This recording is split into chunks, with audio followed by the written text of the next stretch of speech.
Bismillahi walhamdulillahi wassalatu wassalamu ala rasulillah wa ala alihi wa sahbihi wa man walah wa man ittaba'a hudah ila yaumin alqah amma ba'd.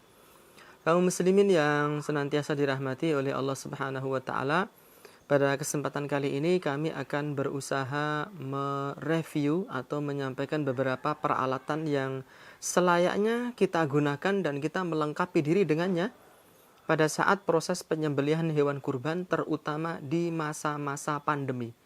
Ya, dengan harapan agar kita bisa melaksanakan penyembelihan hewan kurban itu dengan aman, bersih, sehat, dan dengan tetap mempertahankan kaidah-kaidah syariat yang ada.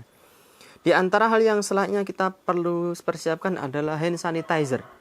Ya, hendaknya kita mengantongi botol kecil berisi hand sanitizer. Meskipun yang lebih utama mencuci tangan dengan sabun. Tapi seandainya kita merasa repot, merasa jauh, kita bisa menggunakan hand sanitizer dan bisa menyemprotkan ke tangan kita saat kita beristirahat, mau makan, mau minum, dan seterusnya. Dan kita juga perlu mengenakan sarung tangan latex, ya, untuk melindungi telapak tangan kita dari virus yang mungkin saja ada di saat penyembelihan hewan kurban.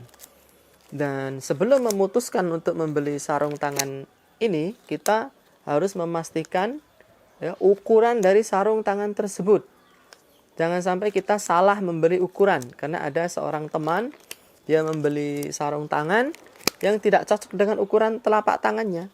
Telapak tangannya sangat besar, tapi dia membeli sarung tangan dengan ukuran S, sehingga ini tidak bisa masuk secara maksimal. Tatkala tangannya terbuka, megar begini, menjadi seperti tangan katak itu. Seperti manusia katak. Jadi pastikan ukuran yang sesuai untuk telapak tangan kita. Kita juga menggunakan perisai wajah untuk melindungi percikan, ya, droplet yang bisa mengenai wajah kita, ya, saat proses penyembelihan maupun pada saat pengulitan. Dan kita juga menggunakan sepatu boot yang standar, ya, untuk melindungi kaki kita dari cipratan darah, kemudian dari lumpur atau dari becek yang mungkin saja kita temui saat proses penyembelihan. Itu beberapa alat yang harus kita gunakan, termasuk juga masker, dan usahakan masker itu dia minimalnya memiliki 2 lapisan. Ya. Kalau hanya 1 lapis saja itu rentan ya terkena virus dan bisa terhisap masuk ke dalam rongga hidung dan mulut kita. Na'udzubillahi min dzalik. Tetapi yang tidak kalah penting dari itu semua adalah sebelum kita keluar rumah, kita membaca doa keluar rumah.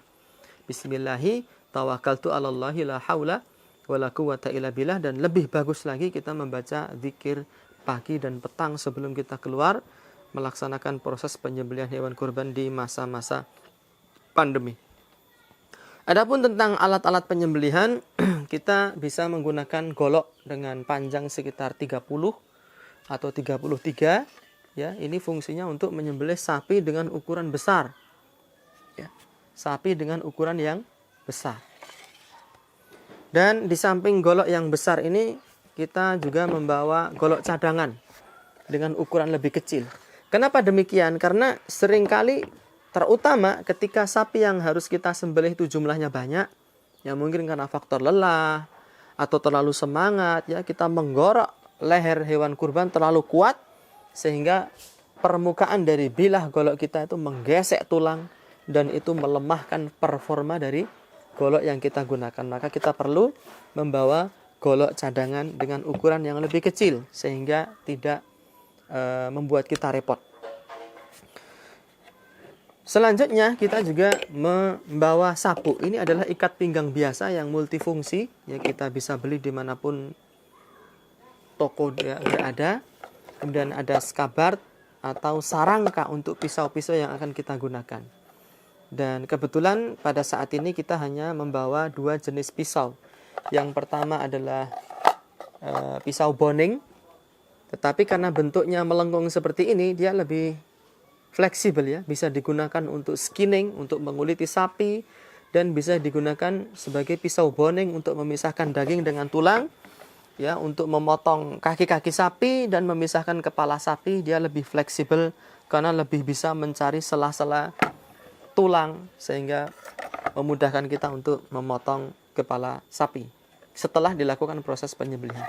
Yang kedua adalah pisau khusus untuk menguliti kambing. Ya, bisa gunakan untuk menyembelih kambing dan untuk menguliti kambing, dan kita masukkan ke dalam skabat seperti ini. Sehingga ujungnya ya itu aman. Tidak terkena ujung pisau karena dia dirancang dengan bentuk yang agak panjang sehingga aman. Setelahnya kita juga perlu membawa stick asahan atau sharpener stick. Ya. Kenapa? Karena sewaktu kita menguliti sapi, terkadang pisau yang kita gunakan itu ya mata bilahnya dia tertutup oleh lemak sehingga tidak akan bisa tajam dan tidak akan bisa cepat. Dan kita perlu untuk mengasah ulang ya dengan digesek seperti ini kemiringan 20 derajat atau menyesuaikan mata bilah. Dan saya kalau boleh saya menyampaikan usulan, karena saat kita membeli asah ini tidak ada talinya. Ya, kita bisa membeli gantungan kunci seperti ini yang bisa buka tutup ya. Ya, ada dua, satu, dua. Yang satu kita tautkan di handle, kemudian yang satu kita tautkan di ujung tali. Tali ini saya beli berupa tali perusik yang biasa digunakan untuk membuat gelang. 1 meter kita bagi menjadi 3 lalu dibentuk kelabang. Ya, bentuknya menjadi agak lebih eksotis. Sehingga kita tinggal masukkan ke sabuk, lalu ini kita tinggal ya cangkolkan seperti ini. Digantung di bagian sisi tubuh yang kiri. Saat kita membutuhkan, kita bisa langsung menggunakannya. Ya. Kemudian setelah tongkat asahan, kita juga menggunakan apa ini namanya ya? Ongkek bahasa Jawanya ini. Fungsinya adalah untuk meregangkan leher sapi saat proses penyembelihan. Jadi moncongnya sapi kita masukkan ke dalam sini. Ya, kita masukkan moncongnya sapi ke sini. Kemudian kita tarik ke belakang. Sehingga leher sapi yang ada di sini itu meregang dengan sangat maksimal. Itu sangat membantu proses penyembelihan. Daripada kita memegang kepala langsung, itu biasanya tidak maksimal kekuatan kita. Dan seringkali kita kalah. Tapi dengan menggunakan alat ini, kita bisa lebih maksimal meregangkan otot leher dari si sapi.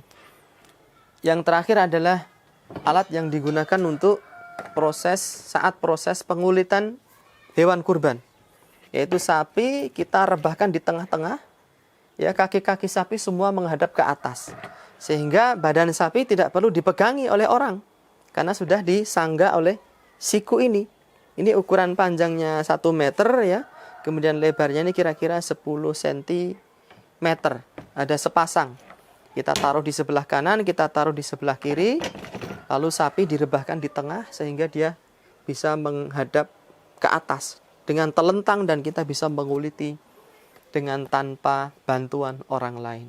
Baik, barangkali itu saja yang bisa kita sampaikan pada kesempatan kali ini. Semoga bermanfaat. Mohon maaf jika ada salah kata, hal-hal yang kurang berkenan ataupun kesalahan di dalam menjelaskan teknis penyembelihan, penggunaan alat dan sebagainya. Karena kita manusia biasa, tidak ada gading yang tak retak, tidak ada manusia yang bersih dari dosa dan kesalahan.